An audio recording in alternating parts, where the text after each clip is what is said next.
வணக்கம். நான் ஸ்ரீ சுந்தர Gnanananda. Guha YouTube channel வாயிலாக உங்களை சந்திப்பதில் மிக்க மகிழ்ச்சி.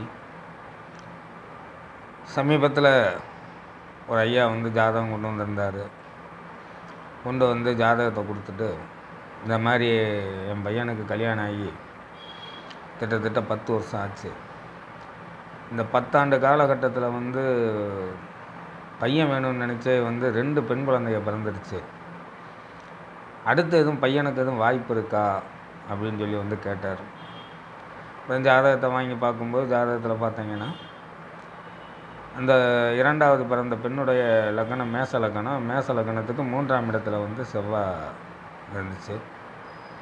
அப்படி சொன்ன ஐயா, இந்த மாதிரி பொண்ணுடைய ஜாதக ரீதியாக பார்க்கும்போது உடன் பிறந்த சகோதரம் ஆண் வாரிசுக்கான வாய்ப்பு குறைவாக இருக்குது. ஏன்னா இல்லைன்னு சொன்னால் அது மனச்சங்கட்டம் வரும் அப்படிங்கிறதுனால குறைவாக இருக்குது. 2 பெண்கள் குழந்தைங்க ஆயிடுச்சு. 2 பொண்ணுகளுமே நல்லா படித்து வர்றதுக்கான வாய்ப்பு நல்லா இருக்குது. அதனால் பிள்ளைகளை ஆம்பளை பயிலுக மாதிரி நல்லா தெம்பூட்டி நல்ல கல்வியை கொடுங்க. கண்டிப்பாக இந்த குழந்தைகள் நல்ல நிலைக்கு வர்றதுக்கான வாய்ப்பு இருக்குது. அதே மாதிரி பார்க்க போனீங்கன்னா, சூரியனும் 10ஆம் பாவத்தை தொடக்கூடிய நிலை இருக்கிறதுனால குழந்தைகள் வேலை வாய்ப்பெல்லாம் இருக்குது அப்படின்னு சொல்லி அனுப்பிச்சி விட்டேன். அதாவது பெரும்பாலும் இன்றைக்கி நல்ல ஆரம்ப காலகட்டத்தில் இருந்தே ஆண் வாரிசு இருந்தால் தான் அந்த குடும்பம் மென்மேலும் வளரும். பெண்களை நம்ம அடுத்த வீட்டில் கட்டி கொடுத்துருவோம், அப்போ அந்த பொண்ணுக்கு நம்மளுக்கும் எந்த சம்பந்தமும் இருக்காது அப்படிங்கிற ஒரு மனநிலையிலேயே நம்ம வந்துட்டோம். பொதுவாக பார்க்க போனீங்கன்னா, ஒரு பாரதியார் அருமையாக சொல்லியிருக்காரு, ஆணும் பெண்ணும் நிகரென கொள்வதால் அறிவோங்கி வையகம் தலைக்கும் அப்படின்னு சொல்கிறார். ஆணும் பெண்ணும் நிகரென கொள்வதால், அதாவது ஆணும் பெண்ணும் சரிசமம்னு நினச்சி வச்சுருந்தோம்னாவே அறிவிலோங்கி இவ்வையகம் தலைக்கும் அப்படின்னு பாரதியார் சொன்னார். அதாவது நல்ல கல்வி, நல்ல ஞானம், புத்தி பெண்களுக்கு அதிகமாக இருக்குது அப்படிங்கிற மாதிரி அவர் சொன்னார். அதே மாதிரி இன்னொரு குறள்லையுமே சொல்கிறாரு, அதாவது இன்னொரு பாடலில் சொல்கிறாரு, பெண்ணுக்குள் ஞானத்தை வைத்தான் புவி பேணி காத்திடும் ஈசன் அப்படின்னு சொல்கிறாரு. அதாவது நல்ல ஞானத்தை பெண்கள்கிட்ட அந்த ஈசன் கொடுத்துருக்கான், கடவுள் கொடுத்துருக்கான். அதனால் பெண் பிள்ளைகளை நல்லா வளங்க, பெண்ணை அடிமைத்தனமாக நினைக்காதீங்க அப்படின்னு சொல்லியிருக்கார். இப்போ ஜோதிட ரீதியாக நம்ம பார்க்க போனோம்னா, ஒரு ஜாதகத்தை பொறுத்த வரைக்கும் கிரகங்கள் செவ்வாய் எப்படி இருக்கணும்னு ஒரு முடிவு பண்ணி சொல்கிறாங்க.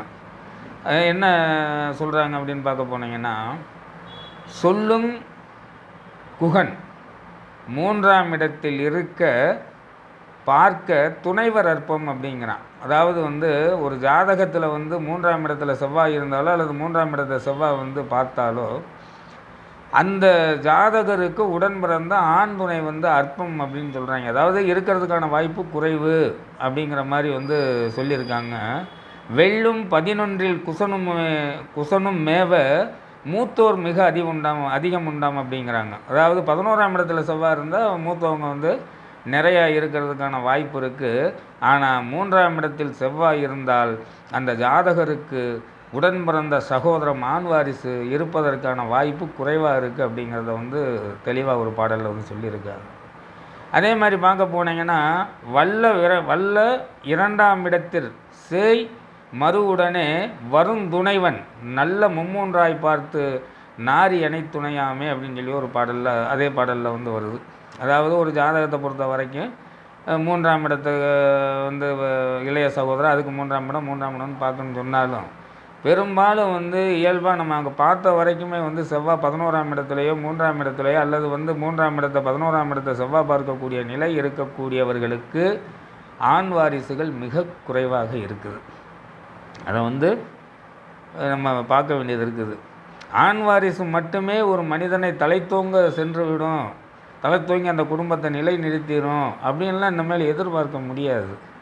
காரணம் என்ன அப்படின்னு கேட்க போனீங்கன்னா, பெரும்பாலும் ஆணாக இருந்தாலும் பெண்ணாக இருந்தாலும் இன்றைக்கி அவங்க தாய் தகப்பன் மேலே வைக்கக்கூடிய அந்த பாசம், நோய் நொடி வரக்கூடிய காலகட்டத்தில் செய்யக்கூடிய உதவிகள் யாருன்னு பார்க்க போனீங்கன்னா ஆண் பிள்ளைகளை விட பெண் பிள்ளைகள் தான் வந்து அதிகமாக இருக்காங்க. நம்ம பார்த்த வரைக்குமே இன்றைக்கி இது மறுக்க முடியாத உண்மையாக இருக்குது.